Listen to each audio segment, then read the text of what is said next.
गणमन अधिनायक जय हे भारत भाग्य विधाता।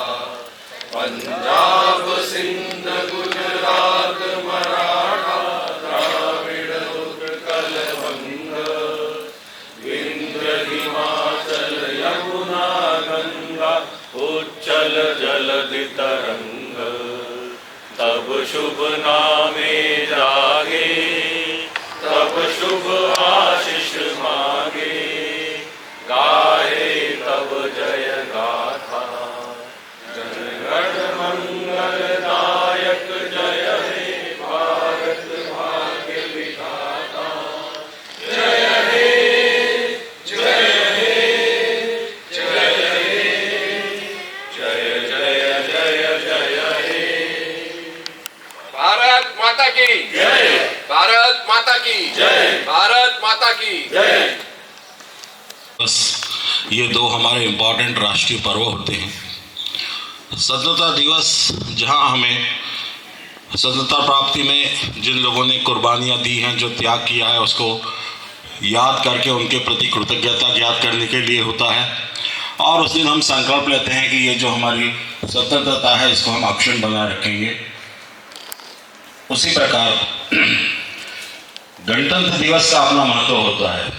इस दिन हम अपने लोकतंत्र को बनाए रखेंगे, हमारे संविधान में अपनी आस्था पुनः व्यक्त करते हैं एवं संविधान द्वारा निर्धारित जो भी हमारे कर्तव्य हैं, अधिकार हैं, उसके प्रति सजग होते हुए राष्ट्रपति हम एक वचन देते हैं कि हम इसका निर्वहन करेंगे और लोकतंत्र को और संविधान की रक्षा करेंगे और इसको अक्षुण्ण बनाए रखेंगे। लोकतंत्र संविधान द्वारा हमें बहुत सारे अधिकार दिए गए हैं, बहुत सारे हमारे कर्तव्य हैं। अधिकारों के बारे में तो हम अधिकतर जानते हैं, पर कर्तव्यों के बारे में हम बहुत सचेत नहीं होते, बहुत सजग नहीं होते हैं। हमें आज इस पर विचार करना चाहिए कि हमारे कर्तव्य क्या हैं और किसी भी राष्ट्र को आगे बढ़ने के लिए बहुत ज़रूरी है कि हम इन चीज़ों का जो कर्तव्य हैं, हमारे जो अधिकार हैं, उनके प्रति हम सजग रहें। किसी भी राष्ट्र के आगे बढ़ने में वहाँ के व्यक्ति या नागरिक कहें, नागरिक और संस्थाएं बहुत महत्वपूर्ण होती हैं। संस्थाएं सभी संस्थाओं की चर्चा मैं कर रहा हूँ, सभी संस्थाओं की बात कर रहा हूँ, चाहे वो शैक्षणिक संस्थाएं हों, औद्योगिक संस्थान हों, जो भी संस्थान है, ये संस्थान या संस्थाएं तथा व्यक्ति देश को आगे बढ़ाते हैं। कोई भी संस्थान या संस्था की हम चर्चा करें तो उसमें व्यक्ति एक इम्पॉर्टेंट स्टेक होल्डर होता है, या पर्सन, आदमी, मनुष्य जो है वो एक इम्पॉर्टेंट स्टेक होल्डर होता है। तो बतौर नागरिक या बतौर व्यक्ति हमारी जिम्मेदारी है राष्ट्र को आगे बढ़ाने में, साथ ही एक संस्था के या संस्थान के भाग होने के कारण भी हमारी जिम्मेदारी है। तो एक नागरिक के तौर पर हमारी जिम्मेदारी बढ़ जाती है कि संस्था हमारे देश को आगे बढ़ाने में हम अधिक से अधिक कंट्रीब्यूट करें, सहयोग दें, तो ध्यान रखें इन चीज़ों का। अक्सर हम चर्चा करते हैं कि हम एक शैक्षणिक संस्था हैं। शैक्षणिक संस्थाओं के लिए हमारे आदर्श होते हैं एनआईटीज़ और आईआईटीज़। प्रश्न उठता है कि हम एनआईटीज़ और आईआईटीज़ क्यों नहीं बन सकते? क्या फ़र्क है? बच्चा एक मार्क ज़्यादा ले आता है तो आईआईटी में चला जाता है, एक मार्क कम आ जाता है तो हमारे कॉलेज में आ जाता है। और जैसे हमने देखा हमारे यहाँ की 90% फैकल्टीज़ की कम से कम एक डिग्री आईआईटी की है। और सारी फैकल्टी मेरी बातों से सहमत होगी कि जो लेवल है हमारी फैकल्टी का लेवल और वहाँ के फैकल्टी के लेवल में बहुत अंतर मैंने तो एटलीस्ट महसूस नहीं किया। और मेरे ख्याल से सभी फैकल्टीज़ जो आईआईटीज़ में गई हैं या जिन्होंने देखा है वो मानती होंगी कि हमारी फैकल्टी और वहाँ की फैकल्टी में बहुत अंतर नहीं है, ना ही छात्रों में अंतर है। एक मार्क यदि एक क्वेश्चन ठीक हो गया तो लड़का जेईई में क्वालिफाई कर जाता है, आईआईटी में चला जाता है, एक क्वेश्चन गलत हो गया तो वो हमारे यहाँ जाता है। तो फैकल्टी और स्टूडेंट आईआईटीज़ एनआईटीज़ के जैसे स्टेक होल्डर्स हैं, हमारे भी वही स्टेक होल्डर्स हैं और हम बहुत इंपॉर्टेंट स्टेक होल्डर्स हैं एजुकेशन इंस्टीट्यूट के, हमारे संस्था के। और बहुत फ़र्क नहीं है, पर फिर ये फ़र्क क्यों दिखता है कि हर बार आईआईटीज़ और एनआईटीज़ की बात की जाती है?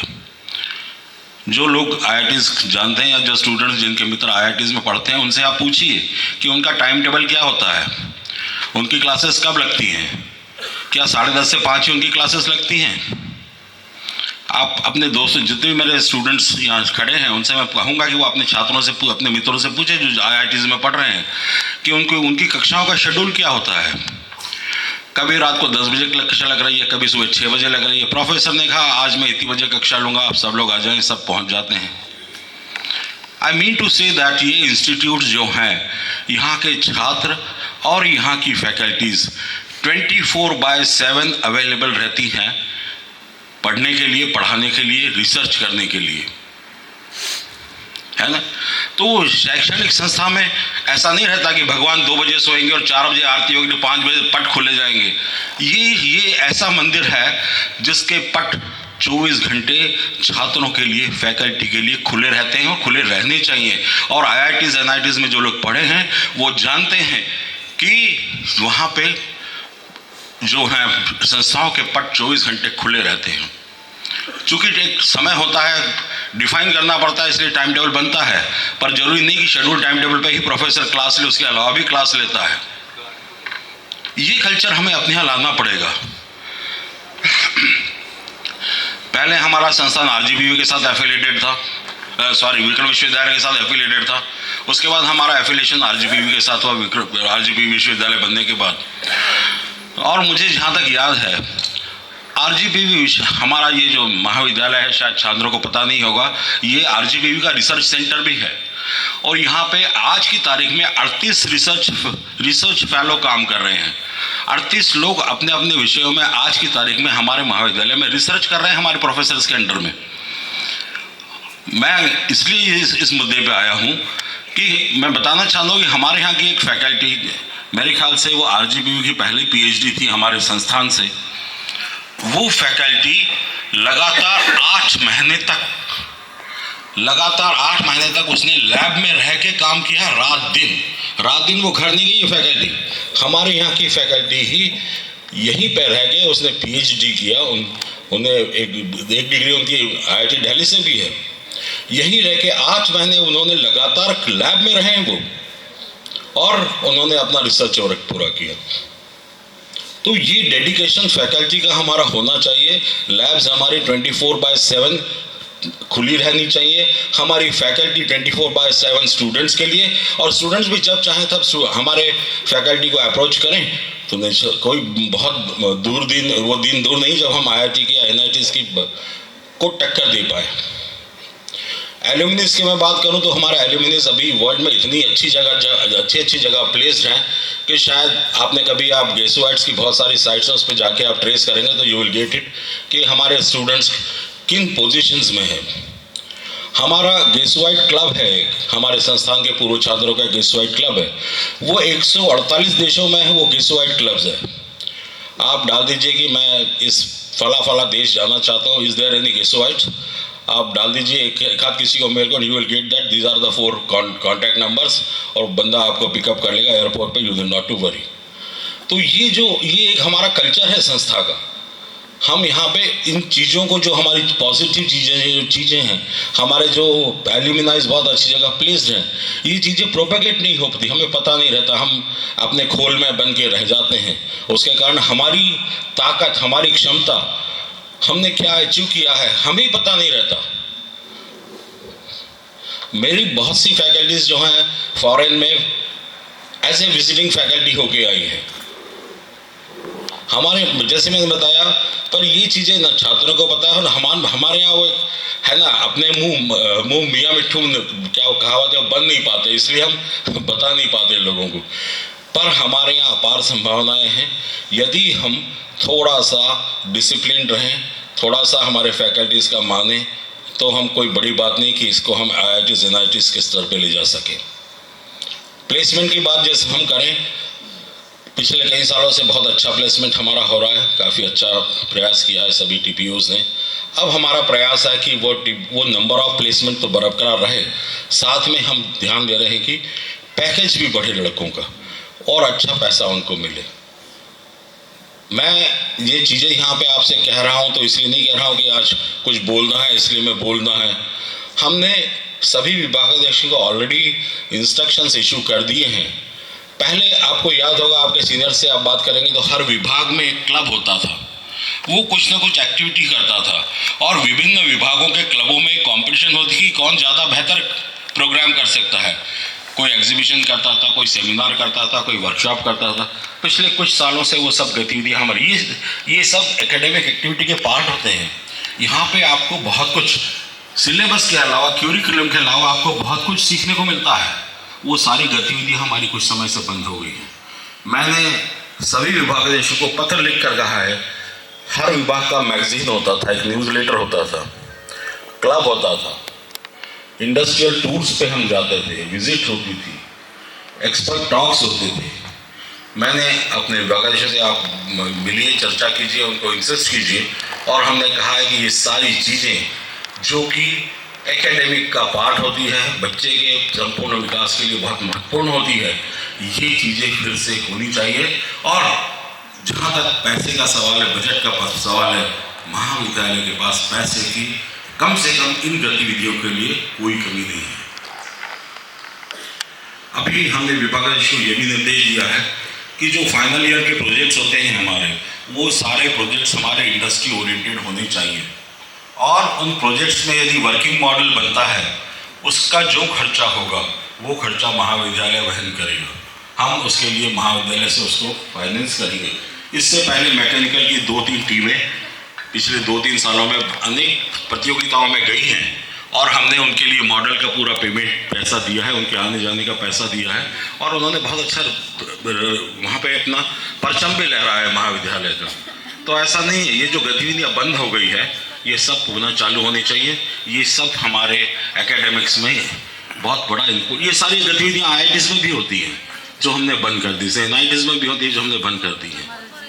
आप वर्कशॉप ऑर्गेनाइज कीजिए, एक्सपर्ट टॉक्स ऑर्गेनाइज कीजिए, इंडस्ट्रियल ट्रेनिंग्स कीजिए, विजिट्स कीजिए, एक्सपर्ट्स को बुलाइए और भी कुछ आप इस तरह से करना चाहते हैं जो कि छात्रों के हित में हो, छात्रों को का सर्वांगीण विकास में सहयोग करते हो, उसके लिए हम तत्पर हैं, तैयार हैं। जैसे मैंने बताया, प्रोजेक्ट में जो खर्चा आएगा उसका पैसा हम देंगे। अभी एक बालिका मैकेनिकल की हमारे पास आई थी, उसने कहीं पेपर प्रेजेंट किया था, हमने उसके लिए रिकमेंड किया है कि उसका जो फीस है वो फीस रिम्बर्स हो जाए कॉलेज की तरफ से। कॉलेज के पास हमारे पास बहुत पैसे, हम करेंगे। आप पेपर लिखिए, आप पेपर लिखते हैं, आप लिखते हैं I am a student of engineering college Ujjain, तो संस्था का भी you are the brand ambassador of this institute, तो वो और जगह भी नाम जाता है। आप हम चाहते हैं इन सब चीज़ों को इनकरेज करें। तो आई हैड ऑलरेडी, मैं सिर्फ बात नहीं कर रहा हूँ, I had already issued instructions for this. इसके लिए मैंने बहुत पहले सभी विभागाध्यक्षों को इंस्ट्रक्शंस इशू कर दिए गए हैं। अब ये आप पे है कि आप अपने विभागाध्यक्ष से, अपने फैकल्टी से लड़ भिड़ के कितना अपने लिए निकाल सकते हैं।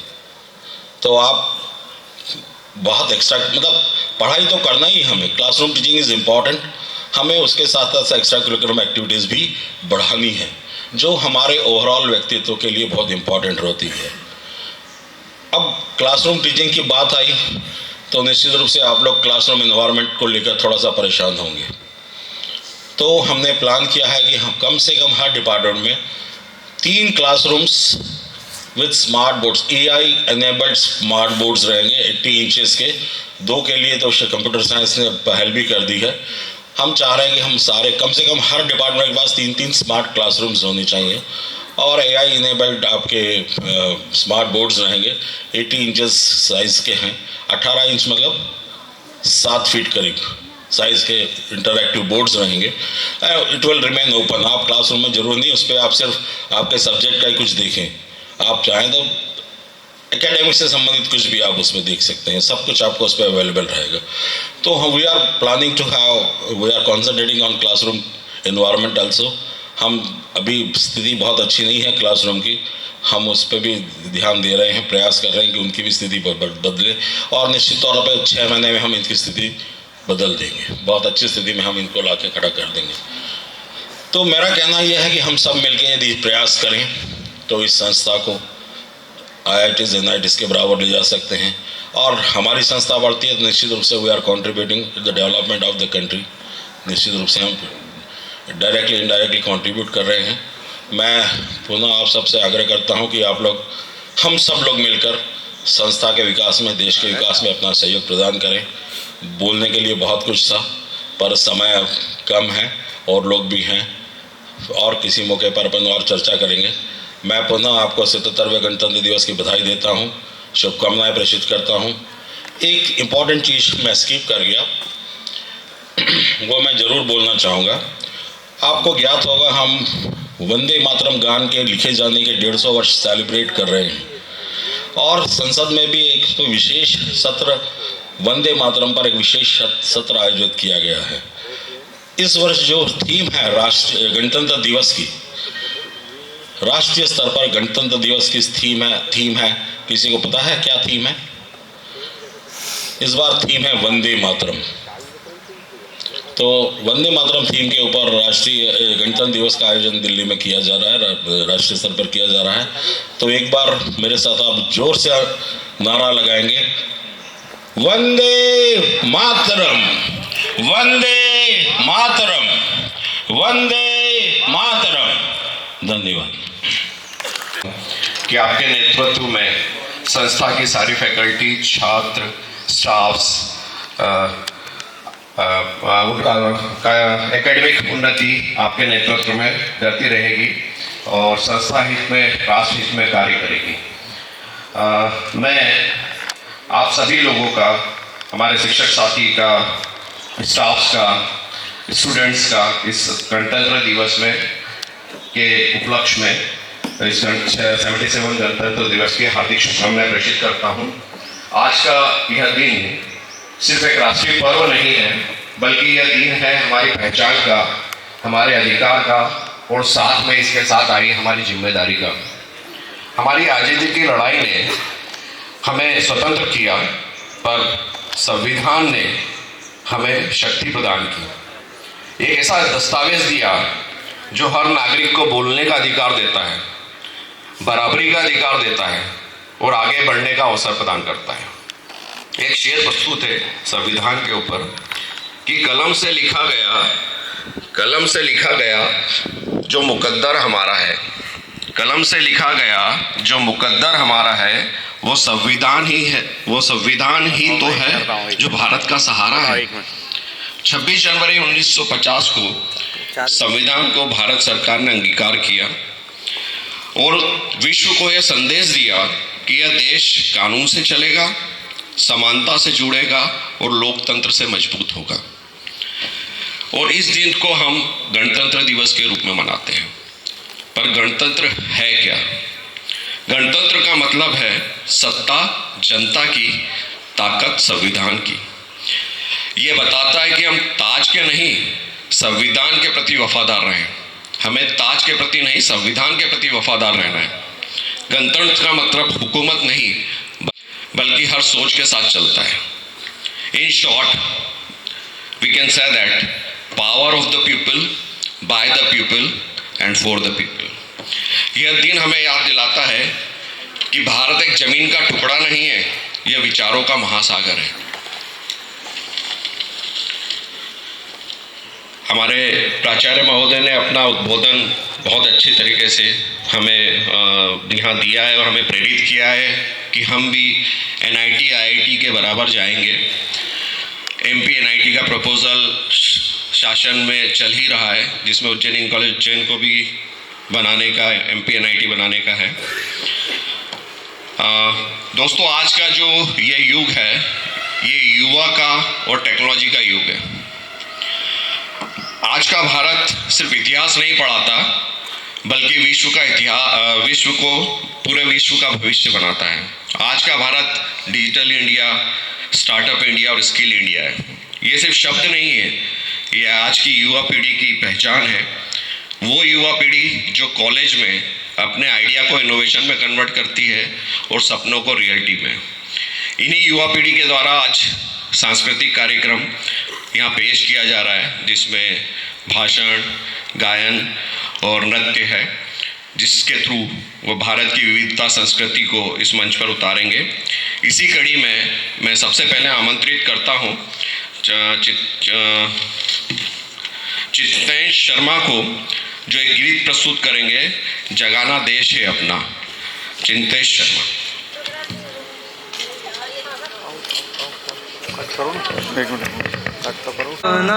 देश है अपना, जगाना देश है अपना, स्वयं अब जाग कर हमको जगाना देश है अपना, स्वयं अब जाग कर हमको जगाना देश है अपना, जगाना देश है अपना।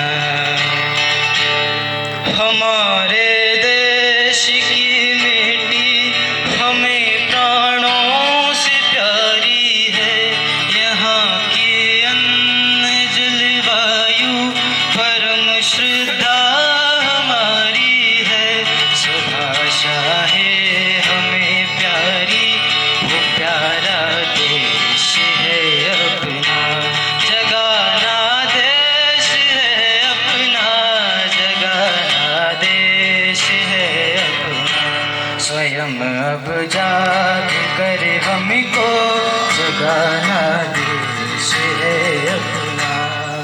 नहीं है अब समय कोई गहन निद्रा में सोने का, समय है एक होने का, न मतभेदों में खोने का, बड़े बल राष्ट्र का जिससे वो करना मेरे है अपना, जगाना देश है अपना, जगाना देश है कर हमको जगाना देश है अपना।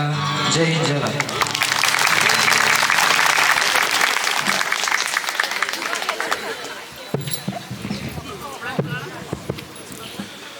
धन्यवाद चित्रेश, बहुत ही मधुर आवाज में आपने जगाना देश है अपना गीत प्रस्तुत किया। चिंतेश, हमारे कॉलेज का बंदिश बैंड कार्यक्रम की कड़ी में आमंत्रित करूंगा अग्रणी गंगराड़े को, जो एक स्पीच हमारे संविधान के ऊपर मंच पर प्रस्तुत करेगी। अग्रणी गंगराड़े। ना पूछो ज़माने से कि क्या हमारी कहानी है, ना पूछो ज़माने से कि क्या हमारी कहानी है, हमारी पहचान सिर्फ इतनी है कि हम हिंदुस्तानी हैं। आदरणीय प्रधानाचार्य जी, शिक्षकों और मेरे प्यारे साथियों, आप सभी को गणतंत्र दिवस की हार्दिक शुभकामनाएं। आज मैं आप सभी के समक्ष शीर्षक भारत का संविधान तब और अब पर अपने विचार प्रस्तुत करना चाहती हूँ। आज हम सभी उस पवित्र ग्रंथ का सम्मान करने एकत्रित हुए हैं जिसे हम संविधान कहते हैं। 1950 में जब हमारा संविधान बना तब इसका केवल एक अर्थ था, एक बिखरे हुए देश को बराबरी, न्याय और भाईचारे के धागे में पिरोना। तब इसका मकसद था गरीबी और भेदभाव को मिटाकर हर भारतीय नागरिक को वोट और अधिकार देना। आज 2026 में संविधान की यह आत्मा और भी गहरी हो गई है।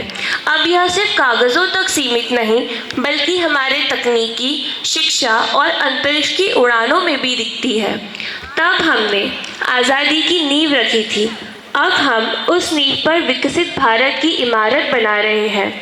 अधिकारों के साथ साथ आज हमने अपने कर्तव्यों की है। अक्सर हम ये कहते हैं कि संविधान ने हमें क्या दिया, लेकिन आज गणतंत्र दिवस पर हम खुद से ये सवाल करें कि हमने संविधान की रक्षा के लिए क्या किया। विचार करिएगा। जय हिंद, जय भारत। Thank you. क्या किया? संविधान की रक्षा संविधान का पालन वफादारी से और ईमानदारी से करके ही की जा सकती है, और मेरी ऐसी उम्मीद है कि हर नागरिक उसको ईमानदारी से फॉलो करता है। अब मैं इसी कड़ी में बुलाना चाहूँगा हमारे सबके प्रिय डॉक्टर मकवाना सर, जो एक गीत अपनी मधुर आवाज़ में यहाँ प्रस्तुत करेंगे। गीत के बोल हैं, संदेशे आते हैं हमें तड़पाते हैं। Doctor Makwana sir. छोड़ा है, देश पराया छोड़ के आ जा, पंछी पिंजरा तोड़ के आ जा। एक पिता की व्यथा जिसका बेटा अब्रॉड में सेटल हो गया है और अपने देश से मुंह मोड़ लिया है, अपने पेरेंट्स से, अपने घर से मुंह मोड़ लिया है, वो उसका पिता अपने देश और अपनी माटी की तरफ उसको खींचना चाहता है वापस। और ऐसे कई प्रकरण अभी अभी इंडिया में देखने में आए हैं कि घर में बुजुर्ग लोग लावारिस हालत में मृत्युशैया पर पड़े थे। तो वो देख करके दुख होता है। उन्हीं थोड़ा सा इमोशनल सॉन्ग है, प्लीज।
Thank you.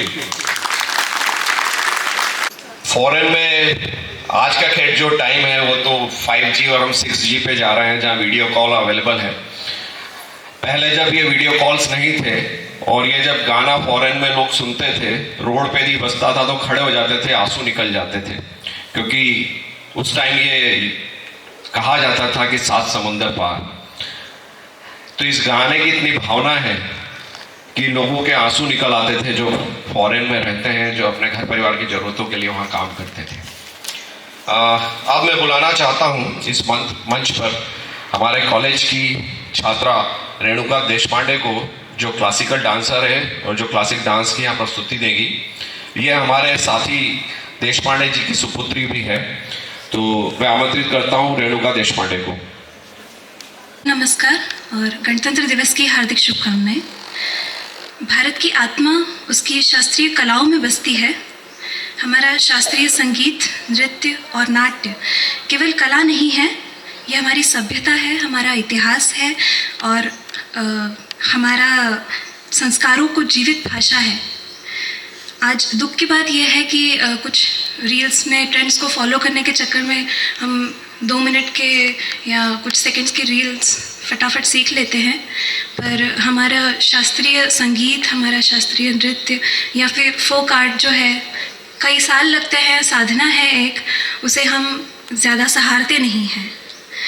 और कथा कहे सो कथक कहावे, इसका अर्थ ही यही है कि कथा कहने वाले को हम कथक कहते हैं। मुगल काल में इस नृत्य पर काफ़ी इफ़ेक्ट हुआ था, परंतु प्राचीन काल में ये नृत्य मंदिरों में किया जाता था। तो जब तक हमारी कला जीवित रहेगी तब तक भारत की आत्मा जीवित रहेगी।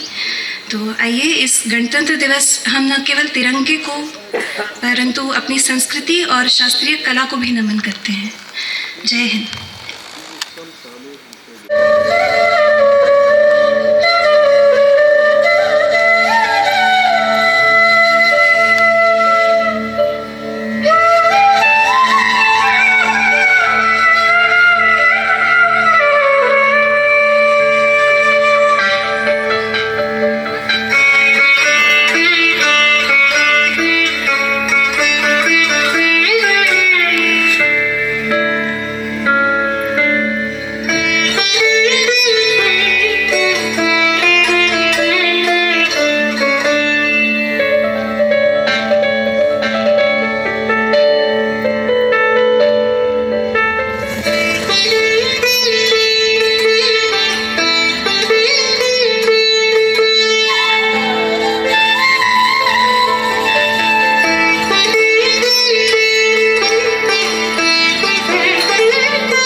चले, माए चलती रहे,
सजना सुफला मरयज शीतला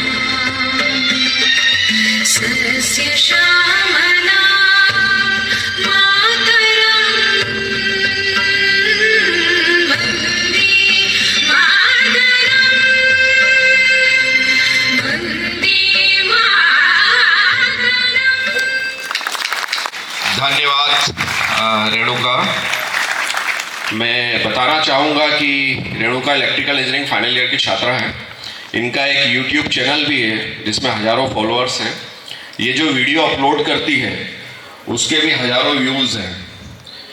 और जो प्रस्तुति इसने यहाँ दी है, ऐसी कई प्रस्तुति बड़े बड़े मंच पर इनके द्वारा दी गई है, जिसमें कालिदास समारोह, प्रसार भारती, महाकाल मंदिर आदि जगह इनके द्वारा दी जा रही है। आप आपके कथक में ऐसे ही रेगुलर उन्नति करती रहें, ऐसी शुभकामनाएं हैं हमें हमारी, और अपना और अपने परिवार का नाम रोशन करें। धन्यवाद। अब मैं नेक्स्ट वक्ता को बुलाना चाहता हूँ, आदित्य भार्गव, जो एक गीत प्रस्तुत करेंगे, ए वतन। मेरे वतन है वतन, मेरे वतन है वतन, मेरे आबाद रहे तू, है वतन वतन मेरे आबाद रहे तू, मैं जहाँ रहूँ जहाँ में याद रहे तू, मैं जहाँ रहूँ जहाँ में याद रहे तू, है वतन मेरे वतन है वतन मेरे वतन, तू ही मेरी मंजिल है पहचान तुझे से, तू ही मेरी मंजिल है पहचान तुझे से, पहुँचूँ मैं जहाँ भी मेरी बुनियाद रहे तू, पहुँचूँ मैं जहाँ भी मेरी बुनियाद रहे तू, है वतन मेरे वतन है वतन मेरे वतन, तुझ पे कोई गम की आँच आने नहीं दूँ, तुझ पे कोई गम की आँच आने नहीं दूँ, पहुँचूँ मैं जहाँ भी मेरी बुनियाद रहे तू, पहुँचूँ मैं जहाँ भी मेरी बुनियाद रहे तू, है वतन मेरे वतन है वतन मेरे वतन है वतन मेरे वतन है वतन मेरे वतन। अब मैं आमंत्रित करता हूँ राजनंदिनी शर्मा को, जो भाषण देगी, स्पीच देगी, जिसका टाइटल है the Republic day through the eyes of the youth. Rajnandini Sharma.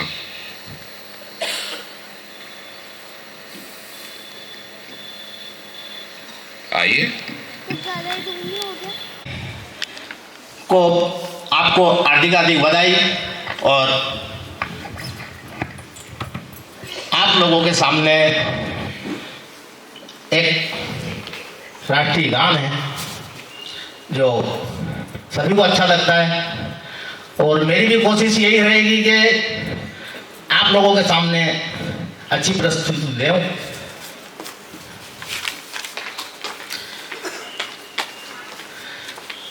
गीत है ए मेरे वतन के लोगों।